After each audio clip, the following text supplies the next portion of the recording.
Hello everyone, welcome back to think psychology. तो आज का जो हमारा टॉपिक है वो है memory and brain. Okay, so काफी इंटरेस्टिंग टॉपिक है बिकॉज यहाँ पे हम लोग बहुत सारी चीजें जानने वाले हैं। ठीक है, तो बेसिक आइडिया इस टॉपिक में, इस चैप्टर में हम लोग क्या पढ़ने वाले हैं वो आपने पहले देख लिया है, राइट। इंट्रोडक्शन वाले चैप्टर में हमने ऑलरेडी उसको समझ लिया था, राइट। फिर भी मैं एक आपको बेसिक आइडिया दे देता हूँ कि इस टॉपिक में जो आज का हमारा टॉपिक होगा उसमें हम लोग क्या पढ़ने वाले हैं। तो देखिए, मेमोरी के बारे में हमने बहुत ज़्यादा बातें की है, राइट? बहुत सारी चीज़ें हमने डिस्कस किया है। इसमें हम लोग थोड़ा उसका बायोलॉजिकल एस्पेक्ट देखेंगे। हम लोग देखेंगे कि मेमोरी जो है वो कौन-कौन से ऑर्गन्स हैं ब्रेन के, कौन-कौन से पार्ट्स हैं ब्रेन के जो रिस्पॉन्सिबल होते हैं मेमोरी डेवलपमेंट के लिए।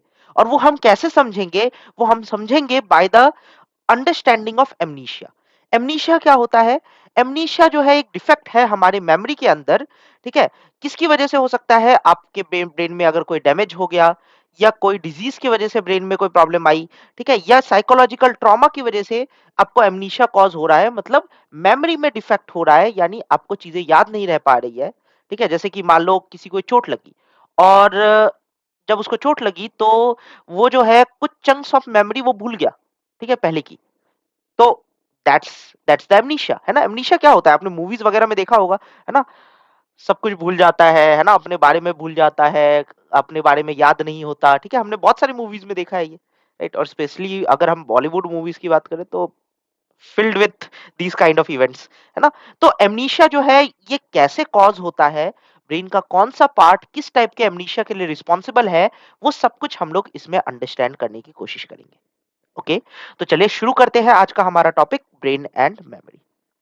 ओके, सो क्वेश्चन ये आता है, अगेन सिंचन है और सिंचन को क्वेश्चन आ रहा है कि why do we need to study it? हमें इसको पढ़ने की जरूरत क्या है? एमनीशिया पढ़ के हमें मिलेगा क्या? ठीक है, हम भूल जाते हैं, है ना? कोई डिजीज, कोई ट्रॉमा हुआ या कोई एक्सीडेंट हुआ, उसकी वजह से हम मेमोरीज भूल गए, राइट? इंफॉर्मेशंस को भूल गए। नाउ इससे प्रॉब्लम क्या है? इसको पढ़ने की क्या जरूरत है? तो देखिए, the neuroscientific studies of memory are important both to understand how they have contributed general theories of memory, मतलब इनका जो कंट्रीब्यूशन है जनरल थ्योरीज ऑफ मेमोरी में वो कैसे इंपॉर्टेंट है ना? इसको समझने के लिए हमें ये पढ़ना पड़ता है, ठीक है? और to investigate how specific neural circuits and systems enable the learning and relation of specific forms of knowledge, है ना? ताकि हम अंडरस्टैंड कर सके, ताकि हम इन्वेस्टिगेट कर सके कि जो हमारा न्यूरल सर्किट्स है, ठीक है, हमारे ब्रेन में जो न्यूरॉन्स है, जिस कैसे अरेंज्ड है और इनका क्या रोल होता है हमें लर्निंग में, ठीक है, या कोई स्पेसिफिक नॉलेज को एक्वायर करने में, इनमें इनका क्या रोल है, ठीक है? उसको अगर हमें समझना है तो हमें एमनीशिया को प्रॉपर्ली समझना पड़ेगा, ब्रेन के अलग-अलग पार्ट्स को समझना पड़ेगा।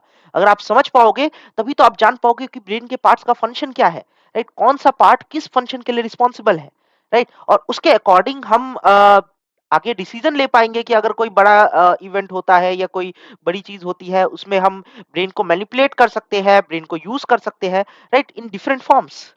ठीक है, तो ब्रेन या कभी चोट लगती है या ब्रेन को और बेटर तरीके से समझना है तो हमें ये जानना जरूरी है, राइट? इसीलिए neuroscientific study of memory is very important, ठीक है?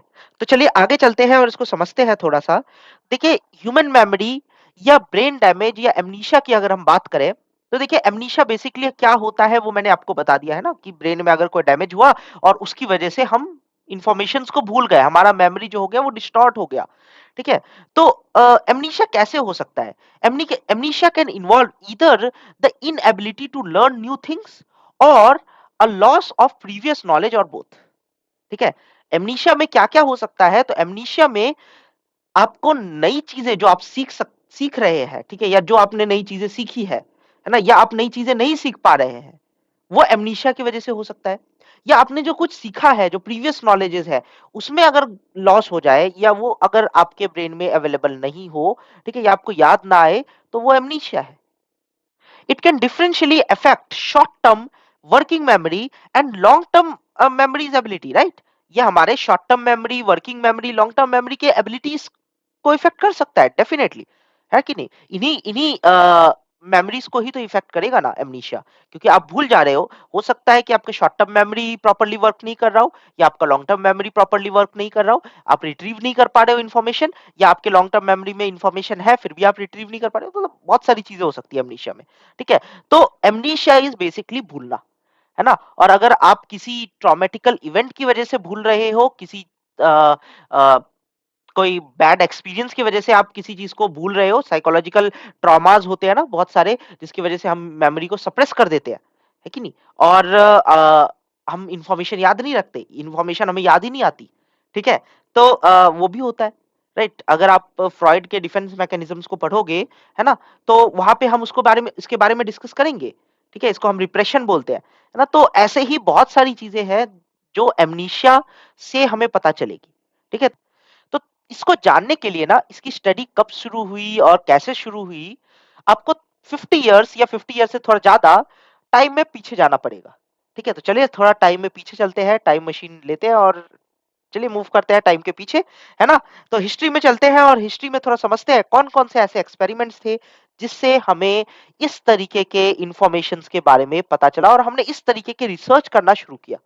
ठीक है, तो हिस्ट्री में कुछ साइंटिस्ट थे जिन्होंने ब्रेन की सर्जरी करके, ठीक है, ये पाया, मतलब अलग अलग डिजीजेस के हिसाब से या अलग अलग प्रॉब्लम्स के अकॉर्डिंग, जब उन्होंने सर्जरी की और उन्होंने कोई ब्रेन का पार्ट रिमूव किया, तो उनको पता चला कि ब्रेन का कौन सा पार्ट किस चीज के लिए रिस्पॉन्सिबल है।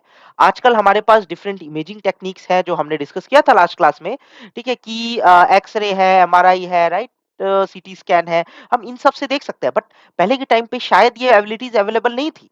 ठीक है, या थी भी तो इसको कैसे इन फॉर्म में कैसे यूज करना है, वो कैपेबिलिटीज हमारे पास नहीं थी। तो surgery was the most prominent prominent activity जो पहले किया जाता था और जिससे पता चलता था कि ब्रेन का कौन सा पार्ट किस चीज के लिए रिस्पॉन्सिबल है, राइट? तो इस पार्ट में, इस टॉपिक में हम लोग वो डिस्कस करने वाले हैं, तो brain surgery and memory loss. चलिए डिस्कस करते हैं इसके बारे में। तो in the late 1940s and early 1950s, surgeons attempted to treat neurological and psychiatric disease using a variety of neurological process, including uh, prefrontal lobectomy. देखिए, 1940 में और 1950s की बात कर रहा हूं मैं। ठीक है, इस समय सर्जन्स जो थे उन्होंने एक बहुत सारे ऐसे टेक्निक्स डेवलप किए, है ना? जब किसी ट्रॉमा की वजह से या किसी एक्सीडेंट्स की वजह से, ठीक है, जब सर्जिकली किसी चीज को रिमूव करना होता था, ठीक है, तो ब्रेन का कोई पार्ट हमें रिमूव करना पड़ गया, है ना? तो उससे जो है हमने बहुत सारे डिजीज को, बहुत सारे प्रॉब्लम्स को ट्रीट करना सीखा। ठीक है, तो ऐसे ही कुछ टेक्निक्स है जिसके बारे में आज आज हम लोग डिस्कस करने वाले हैं, तो वो है हमारा, देखिए हम कुछ टेक्निक्स मैंने यहाँ पे मेंशन किया है, जैसे कि फर्स्ट टेक्निक है प्रीफ्रंटल लोबेक्टोमी। ठीक है, प्रीफ्रंटल लोबोटॉमी में क्या होता है, यहाँ पे हम रिमूवल और disconnecting the prefrontal lobe. Prefrontal lobe जो होता है ब्रेन का, प्रीफ्रंटल लोब, प्रीफ्रंटल लोब कौन सा होता है, रुकिए मैं आपको दिखाता हूँ। देखिए, ब्रेन जो है ना, वो चार पार्ट्स में डिवाइडेड है। अगर हम इन लोब्स की बात करें, तो ये है आपका फ्रंटल लोब। ठीक है, जो हमारे ब्रेन के सामने वाला पोर्शन होता है ना, फ्रंटल। ठीक है, फिर उसके बाद आता है आपका ऑक्सीपिटल, ये पीछे वाला पोर्शन, बिल्कुल पीछे, राइट, ब्रेन जस्ट आपके हेड के पीछे वाला पोर्शन। और ये वाला पोर्शन है आपका टेम्पोरल, साइड वाला पोर्शन। ठीक है, कान के जस्ट ऊपर, राइट। और आता है आपका सबसे टॉप में पैराइटल। ठीक है, मतलब बीच वाला पोर्शन, हेड के बिल्कुल सर के ऊपर के बीच वाला पोर्शन। ठीक है, तो वो आ जाता है आपका पैराइटल। तो ये टोटल 4 पार्ट्स है ना? और इस तरीके से लोब्स डिवाइड होते हैं। तो अभी हमने बात की किस लोब के कटिंग की, तो ये है आपका prefrontal lobotomy, right? Prefrontal lobotomy कैसे करते हैं मैं दिखा देता हूं आपको फोटो में।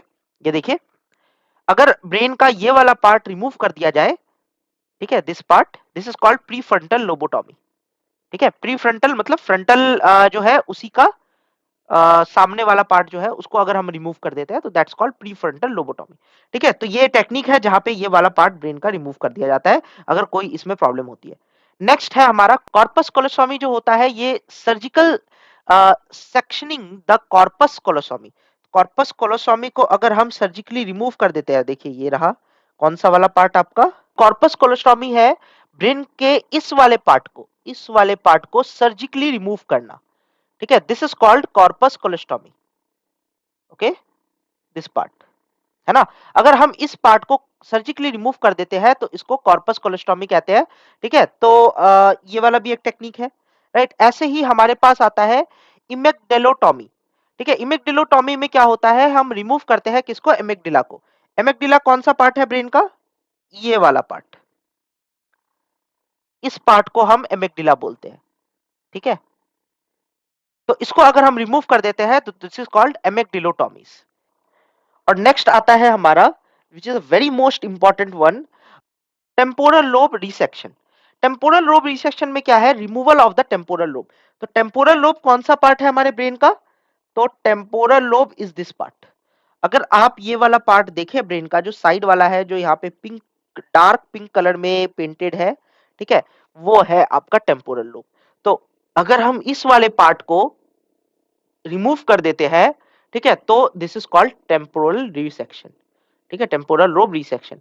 टेम्पोरल लोब आपका वही कान के ऊपर वाला जो पार्ट होता है ना, उस साइड जो पूरा ब्रेन का पार्ट है, दोनों साइड, तो that is called temporal lobe resection. Okay, उसको अगर हम रिमूव करते हैं तो, ठीक है। तो ये जो हमने टेक्निक्स अभी देखे, राइट, प्रीफ्रंटल लोबोटॉमी, ठीक है, कॉर्पस कोलेस्टोटॉमी, ठीक है, फिर एमिगडिलोटॉमीज एंड टेम्पोरल लोब रिसेक्शन, तो ये सारे जो टेक्निक्स हैं, ये सारे टेक्निक्स इस टाइम डेवलप हो चुके थे। और बहुत सारे सर्जन्स जो थे, किसी किसी रीजन की वजह से, जैसे कि मान लीजिए वहां पे कोई ट्रॉमा हो गया, चोट लग गया, तो उसको रिमूव करके बहुत सारे प्रॉब्लम्स को सॉल्व कर रहे थे। तो ऐसे ही एक बहुत फेमस साइंटिस्ट थे जिनका वर्क जो है काफी इंपॉर्टेंट है, उसके बारे में हम डिस्कस करेंगे। तो ये जो प्रोसीजर्स थे, ठीक है, इस प्रोसीजर से क्या हुआ, जब हम इनको रिमूव किए, ठीक है, तो इसने एक नया दरवाजा खोल दिया ह्यूमन ब्रेन को स्टडी करने के लिए। क्योंकि आपने जब इसको रिमूव किया तो ब्रेन में कौन-कौन से फंक्शंस हो रहे थे, यानी उस पर्सन के अंदर क्या-क्या चेंजेस आ रहे थे, वो पता चलना शुरू हुआ। और जब वो पता चलना शुरू हुआ तो पर्सन के ब्रेन की जो स्ट्रक्चर था या उसकी उसका जो फंक्शंस था, वो भी हमने बहुत डिटेल में समझा। ठीक है? तो this surgical procedure opened a new window on the human brain function as they revealed, usually quite by accident, fundamentally important principles of the organization of human cognition. Right, बहुत इंपॉर्टेंट इंपॉर्टेंट प्रिंसिपल्स हमें इससे पता चले, है ना, क्योंकि brain को remove करना, आप किसी का ऐसी ब्रेन रिमूव तो नहीं कर सकते ना, ब्रेन का एक कोई पार्ट ऐसी काट के उड़ा तो नहीं सकते हो, ठीक है। आप उसको क्यों करोगे, अनलेस एंड अनटिल कोई पेशेंट को उससे प्रॉब्लम है, राइट, या कोई पेशेंट जो है बहुत प्रॉब्लमेटिक सिचुएशन में है, या ब्रेन का वो पार्ट कुछ प्रॉब्लम कर रहा है, तो उसको रिमूव करना पड़ता है इन दैट केस। तो अगर जब रिमूव किया गया और उससे ये पता चला कि उस पर्सन के एबिलिटीज में क्या चेंज आ रहा है, ठीक है, उस पर्सन का बिहेवियर कैसे चेंज हो रहा है, उससे पता चला कि ब्रेन का वो पार्ट किस चीज के लिए रिस्पॉन्सिबल था, है कि नहीं। तो one surgical procedure revealed to memory was removal of medial portion of the temporal lobe, ठीक है, इंक्लूडिंग हिप्पोकैम्पल फॉर्मेशन। तो अगर एक ऐसा ही था जो बहुत इंपॉर्टेंट था, मीडियल टेम्पोरल लोब, इसको जब रिमूव किया गया, इस पार्ट की बात कर रहा हूं मैं, एक सेकेंड मैं आपको मार्क कर देता हूं, ये है आपका मीडियल टेम्पोरल लोब, ठीक है, जहां पे आपके एमेग्डिला होता है, ठीक है, हिप्पोकैम्पस होता है, ये सारे पार्ट्स को जब रिमूव किया गया तो इससे पता चला कि बहुत ज्यादा इंपॉर्टेंट है ये मेमोरी फॉर्मेशन के लिए और मेमोरी को स्टोर करने के लिए, ठीक है। और क्योंकि जब इसको रिमूव किया गया किसी पेशेंट के अंदर, तो ये देखा गया कि उनके अंदर जो लॉन्ग टर्म मेमोरी थी वो बन नहीं रही थी, ठीक है, वो बनना ही बंद हो गई। हम आगे पढ़ेंगे, एक बहुत अच्छा सा केस स्टडी है एचएम का, उसको भी हम लोग डिस्कस करेंगे, ठीक है, बहुत अच्छे फोटोज एंड वीडियोस के साथ, राइट, तो आपको बहुत अच्छे से समझ में आएगा। बट ये समझ में आ गया होगा कि जब हमने ब्रेन का ये वाला पार्ट रिमूव किया, ठीक है, तो बहुत सारी चीजें हमें पता चली ब्रेन के बारे में, ठीक है, और मेमोरी को लेके, स्पेसिफिकली मेमोरी को लेके। तो 1953 का बहुत फेमस एक्सपेरिमेंट याद आता है इस टाइम पे, कि विलियम बेक्नर्स कोल्वी, ठीक है, बहुत फेमस न्यूरो सर्जन थे ये, ठीक है, ये थे मॉन्ट्रियल न्यूरोलॉजिकल इंस्टीट्यूट में वर्क करते थे, ठीक है, reported a bilateral removal of medial temporal lobe in one epileptic patient and several schizophrenic patients shortly thereby he wrote। देखिए इन्होंने क्या किया, इन्होंने जो है मीडियल टेम्पोरल लोब जो है उन्होंने रिमूव किया, मैंने आपको शो किया था, राइट। बीच वाला पार्ट टेम्पोरल लोब का, ठीक है, उसको रिमूव किया। और जब उन्होंने उसको रिमूव किया तो इससे बहुत सारे इंफॉर्मेशन पता चले, ठीक है। क्यों रिमूव किया? बेसिकली क्योंकि बहुत सारे इपिलेप्टिक पेशेंट्स थे, स्किज़ोफ्रेनिक पेशेंट्स थे, ठीक है? तो उस कंडीशन में ये ब्रेन का पार्ट जो था काफ़ी ज़्यादा उनको प्रॉब्लम कर रहा था, तो रिमूव करना पड़ा। और जब उन्होंने रिमूव किया तो इससे काफ़ी सारी इन्फॉर्मेशन जो है वो इनको पता चली, ठीक है? तो स्कोल्वी जो है इनके प्रॉपर्ली अगर मैं नेम प्रोनाउंस करूँ तो Scoville, right? Scoville is the proper name, proper pronunciation, ठीक है। तो इनका जो ये एक्सपेरिमेंट था, इन्होंने बहुत सारे पेशेंट्स पे एक्सपेरिमेंट किया। बट एक पेशेंट जो बहुत फेमस है और जिनके बाद जिनका केस स्टडी आई थिंक सबने ही पढ़ा होगा ऑलमोस्ट, एचएम, ठीक है। उसके बारे में हम लोग आगे डिस्कस करेंगे। बट इनके जो एक्सपेरिमेंट्स थे, ठीक है, इनसे क्या पता चला? इन्होंने कम से कम 10 ऐसे सर्जरीज की और इन सर्जरीज से क्या आइडिया लगा उसको थोड़ा हम समझते हैं। तो देखिए मीडियल टेम्पोरल लोब ब्रेन का ये वाला पार्ट, राइट, जहां पे आप देख सकते हो, ठीक है, हिप्पोकैम्पस है। अ, ये आपका एमेग्डिला भी है इधर ही, ठीक है। और बहुत सारे ब्रेन के पार्ट है जैसे कि आपका अंकस है, एमेग्डिला, हिप्पोकैम्पल कॉम्प्लेक्स, ठीक है, which consist of hippocampus and the para hippocampal गर्थ, ठीक है। तो इन सबको जब उन्होंने रिमूव किया तो इससे बहुत सारे इंफॉर्मेशंस उनको ब्रेन के बारे में मिले, ठीक है। The medial temporal lobe is the region of the brain that indicates the structure such as uncus, amygdala, hippocampal complex which consists of hippocampus and pre-hippocampal girth, ठीक है। These structures play a crucial role in memory formation and processing। ये जो part थे, ये जो brain के portions थे, काफी इंपॉर्टेंट थे मेमोरी इंफॉर्मेशन, मेमोरी प्रोसेसिंग या मेमोरी को स्टोर करने के लिए, ठीक है। और जब इनको रिमूव किया गया तो बहुत सारे इंफॉर्मेशंस स्कॉल्वी को मिले, ठीक है। तो क्या थे वो उसको हम समझते हैं। तो Scovely performed bilateral restrictions which involves the removal of these structures from both sides, left and right। bilateral restrictions किया उन्होंने। bilateral restriction मतलब ये जो स्ट्रक्चर की जिनकी हमने अभी बात की है ना, ब्रेन के दोनों साइड से, क्योंकि दो साइड्स होते हैं ना ब्रेन के, दो पार्ट्स होते हैं, राइट, एक लेफ्ट ब्रेन एक राइट ब्रेन, राइट। तो दोनों साइड ये स्ट्रक्चर प्रेजेंट है मीडियल टेम्पोरल लोब के, इस साइड भी होगा इस साइड भी होगा। तो दोनों साइड का जब उन्होंने रिमूव किया तो इससे बहुत सारी चीजें उनको पता चली। He found that this procedure results in no significant psychological or behavioral change, which one major exception, a severe impairment in recent memory। ठीक है, इतना कुछ खास तो उनको लगा कि इससे कोई ज़्यादा इफ़ेक्ट हुआ नहीं। जो उसको था याद वो सब याद था। ठीक है, जो उसके माइंड में मेमोरी थी वो सब थी। ठीक है, बाकी सारी इन्फॉर्मेशंस थी। लेकिन इसमें ये भी देखा गया कि जो पर्सन नई इन्फॉर्मेशन को ले रहा है, यानी अगर आप उससे कुछ चीज़ें शेयर कर रहे हो, वो उसको स्टोर नहीं कर पा रहा था। रीसेंट मेमोरी फॉर्म ही नहीं हो रही थी उसके ब्रेन में। ठीक है, मतलब आप उससे बात किया, आप उससे मिले, फिर वो भूल जाता था। ओह! आप उससे बात भी किए हो, आप उससे मिले भी हो। ठीक है, क्योंकि आपने अपने आप में से किसी ने गजनी मूवी देखी है? ठीक है, कैसे उसको जो है ना 5 मिनट्स के बाद वो भूल जाता है, 15 मिनट के बाद वो शायद भूल जाता है, राइट? कि उसका जो इंटरेक्शन है या जो कुछ भी है, राइट? तो वैसा ही कुछ इवेंट जो है इनके साथ भी हुआ। मतलब ऐसा नहीं था 15 मिनट तक याद रहता था। इनको जो है लॉन्ग टर्म मेमोरी फॉर्म करने में प्रॉब्लम हो रही थी। ठीक है, तो जो पेशेंट का मीडियल टेम्पोरल लोब के पार्ट्स को रिमूव किया गया तो उनके साथ ये प्रॉब्लम आ रही थी। This memory loss was so profound that it prevented patient from remembering basic details about their surroundings and daily life such as location of room in their homes. है ना? रूम का पता भी भूल गए। अपने घर के अंदर जो जितने रूम्स हैं वो भी नहीं पता याद रहता था उनको। The names of the close associates, उनके क्लोज फ्रेंड्स या क्लोज कोवर्कर्स, उनका भी नाम उनको याद नहीं रहता था। और even the way of the two the toilet, toilet का रास्ता तक याद नहीं रहता था। ठीक है? ये सीन हो गया था जब इनके ब्रेन का मीडियल टेम्पोरल लोब को रिमूव किया गया। The finding highlighted the critical role of medial temporal lobe and the particularly the hippocampus and memory. ठीक है कि मीडियल टेम्पोरल लोब का क्या रोल है मेमोरी के रिस्पेक्ट में, या हिप्पोकैम्पस का अगर हम बात करें, क्योंकि ज्यादातर टाइम पे हमने हिप्पोकैम्पस को ही रिमूव किया था, है ना? तो उसका क्या रोल है, उसका क्या इंपॉर्टेंस है मेमोरी फॉर्मेशन में, वो उसके रोल के बारे में पता चला। राइट, क्योंकि सोचिए ना आप, किसी का ये पार्ट अगर हमने रिमूव कर दिया और उसको फिर उसके बाद नई चीजें याद ही नहीं हो रही है, पुरानी चीजें सब याद है, ठीक है, सब कुछ उसको याद है, मे बी थोड़ी बहुत मेमोरी डिस्टॉर्ट हुई होगी, बट ज्यादातर मेमोरी स्टोर्ड है। लेकिन जो नई चीजें वो याद करने की कोशिश कर रहा है, वो याद ही नहीं हो रही है। Right, that was a great finding, है ना? तो स्कोवेली की जो ये फाइंडिंग्स थी, बहुत इंपॉर्टेंट थी। राइट, और बहुत सारी चीजें, बहुत सारी इंफॉर्मेशन इसने एक्सप्लेन की, है ना? तो मैं जिसकी बात कर रहा हूँ, मीडियल टेम्पोरल लोब, आप देख सकते हो यहाँ पे, ये है आपका हिप्पोकैम्पस।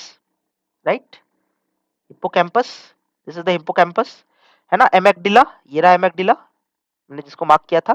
ठीक है, और आपका आ गया हाइपोथैलेमस, यहाँ पे आता है। ठीक है, ये वाला पार्ट, इसी के जस्ट नीचे होता है पिट्यूटरी ग्लैंड। फिर उसके बाद जो हमारे काम का है वो है थैलेमस, बीच वाला। ठीक है, कॉर्पस कॉलोसम, मैंने बताया था ना, कॉलोसोमेक्टोमी। ठीक है, ये रहा corpus callosum, this one. Right, ये वाला पार्ट। ओके, तो कॉर्पस कॉलोसम को जब रिमूव करते हैं तो कोलेक्टोमी की जाती है।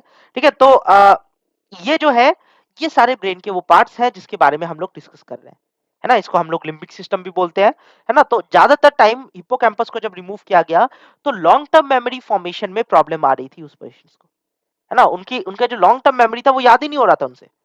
मतलब जो न्यू इन्फॉर्मेशन थी वो स्टोर ही नहीं कर पा रहे थे, है ना, जब इसको रिमूव किया गया।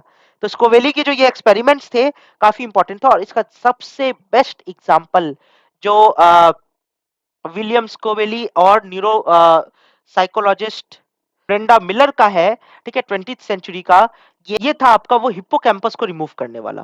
हिप्पोकैम्पस और टेम्पोरल लोब की अगर हम स्पेसिफिकली बात करें, तो हिप्पोकैम्पस या एमेग्डिला को जब रिमूव किया गया, ठीक है, दो साइंटिस्ट है, विलियम स्कोवेली एंड ब्रेंडा मिलर। आप यहाँ लेफ्ट साइड में देख सकते हैं, ब्रेंडा मिलर है, ये है विलियम स्कोवेली। ठीक है, दोनों के जो एक्सपेरिमेंट्स थे काफी इंपॉर्टेंट थे, एंड बहुत सारे इंफॉर्मेशन इससे पता चले। तो क्या थे?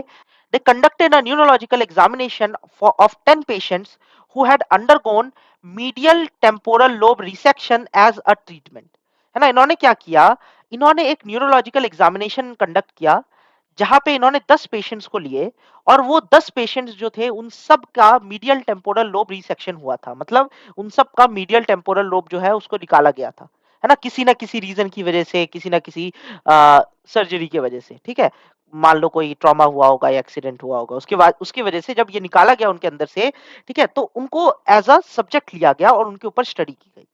The medial temporal lobe of the brain is crucial for memory processing, है ना? मीडियल टेम्पोरल लोब जो है, जिसमें हम स्पेसिफिकली बात करें हिप्पोकैम्पस की, ठीक है, तो वो मेमोरी प्रोसेसिंग के लिए बहुत इंपॉर्टेंट है। In includes structure such as hippocampus and hippocampal gyrus. ठीक है, तो ये जो आता है आपका, ये रहा, ये रहा मीडियल टेम्पोरल लोब।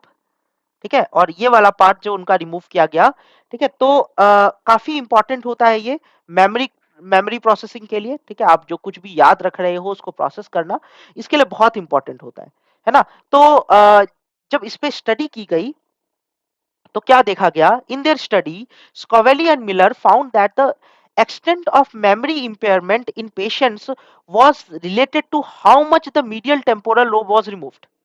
ठीक है, कि इनका जो एक्सपेरिमेंट था, इससे पता चला कि कितना उनका मीडियल टेम्पोरल लोब रिमूव हुआ है और उससे मेमोरी में कितना इफेक्ट पड़ा है।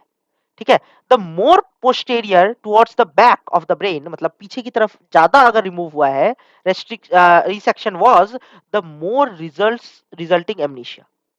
राइट, यानी जितना पीछे की तरफ जितना ज्यादा हिप्पोकैम्पल रीजन काटा गया है, मीडियल टेम्पोरल लोब निकाला गया है, ठीक है, उतना ज्यादा उनके अंदर एमनीशिया आया था, यानी उतना ज्यादा उनके मेमोरी पे इफेक्ट हुआ था, मेमोरी प्रोसेसिंग पे इफेक्ट हुआ था। Right, interestingly they found that only a bilateral resection removal from both sides, मतलब ये देखा गया कि ब्रेन का अगर हम दोनों साइड के टेम्पोरल लोब्स को मीडियल टेम्पोरल लोब को रिमूव कर रहे हैं, ठीक है? स्पेशली हिप्पोकैम्पस को जब रिमूव कर रहे हैं, दोनों साइड के, क्योंकि देखिए ब्रेन जो है ना वो 2 पार्ट्स में डिवाइडेड होता है, राइट एंड लेफ्ट, ठीक है? तो दोनों कॉर्टेक्स ब्रेन के, ठीक है, राइट और लेफ्ट, उन दोनों हिप्पोकैम्पस को अगर रिमूव किया गया तो उनके अंदर एमनीशिया देखा गया। लेकिन अगर सिर्फ एक को ही रिमूव किया गया, this means that if the hippocampus was removed from both left and right side of the brain, the patient suffered from significant memory deficit, है ना? अगर दोनों साइड को हमने रिमूव किया तो उससे उससे पता चला कि पेशेंट जो है उसके अंदर बहुत ज्यादा मेमोरी डेफिसिट हो रहा है, ठीक है? उसको कुछ याद नहीं हो रहा, बिल्कुल वो गजनी वाला आमिर खान बन के घूम रहा है, ठीक है? So you can imagine, right? लेकिन अगर सिर्फ एक साइड को रिमूव किया गया, in contrast one patient who had the entire right medial temporal lobe including hippocampus and hippocampal gyrus, ठीक है, removed, did not show any residual memory deficit. लेकिन अगर सिर्फ एक साइड का हिप्पोकैम्पस जो है जब रिमूव किया गया या मीडियल टेम्पोरल लोब रिमूव किया गया तो उसको कोई इफेक्ट नहीं हुआ उसके मेमोरी में, यानी वो पर्सन को एमनीशिया फील नहीं हुआ या एमनीशिया नहीं हुआ, ठीक है? This suggest that a single intact medial temporal lobe may be sufficient for some aspects of memory, है ना? अगर आपका एक भी मीडियल टेम्पोरल लोब इंटैक्ट है किसी भी साइड में, राइट या लेफ्ट, वो आपको मेमोरी स्टोर करने में हेल्प करेगा, ठीक है? वो इनफ है। लेकिन अगर नहीं है, दोनों ही नहीं है, तो फिर एमनीशिया आएगा, ठीक है? तब उस पेशेंट को एमनीशिया होगा, है ना?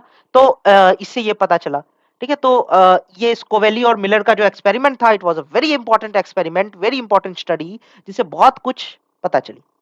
ओके, सो इनका जो सबसे इंपॉर्टेंट सब्जेक्ट्स था, the most famous case from their study was young man known as HM, ठीक है? एचएम के बारे में हम लोग नेक्स्ट वीडियो में देखेंगे, अच्छे से प्रॉपर डिटेल में देखेंगे ये पूरी केस स्टडी क्या थी, क्या प्रॉब्लम थी एचएम को और उससे क्या-क्या पता चला, ठीक है?